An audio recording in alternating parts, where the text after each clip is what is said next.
এ যেন ভূতের মুখে রাম রাম, যে করে অপরাধ, যে করে অন্যায়, যে প্রতিনিয়ত গাঞ্জা সেবন করে, ইয়াবায় আসক্ত, সেই আবার গাঞ্জা বিরোধী আন্দোলনে নামে। যে প্রতিনিয়ত চাঁদাবাজি করে, ভূমিদস্যু কাজের সঙ্গে সম্পৃক্ত, ডাকাতি করে, লুটপাট করে, ভণ্ড প্রতারক লম্পটগিরি করে, সেই সাজে ফ্রি ফ্রি প্যালেস্টাইন। কত বড় বাটপার!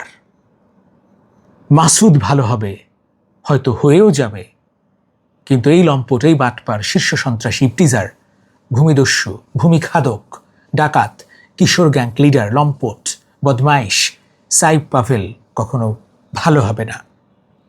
চিনে রাখুন এই শীর্ষ সন্ত্রাসী সাইফ পাভেলকে। বাংলাদেশের যে কোনো প্রান্তে পেলে প্রতিহত করুন, ধরিয়ে দিন, আইনের হাতে সোপর্দ করুন। একের পর এক ঘটনা ঘটছে, তবুও পার পেয়ে যাচ্ছে। 2 জন নয়, 3 জন ব্যক্তির জমি থেকে মাটি বিক্রি করেছে। জমি দখল করে তারপর মাটি বিক্রি।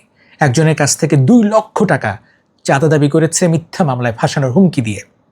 শিশু অপহরণ, ধর্ষণ, ইপটিজিং, অসংখ্য ঘটনার সঙ্গে যুক্ত এই সাইফ পাভেলকে প্রতিহত করুন। যেখানে পাবেন সেখানেই পুলিশের হাতে তুলে দিন। এটা আপনার নৈতিক দায়িত্ব।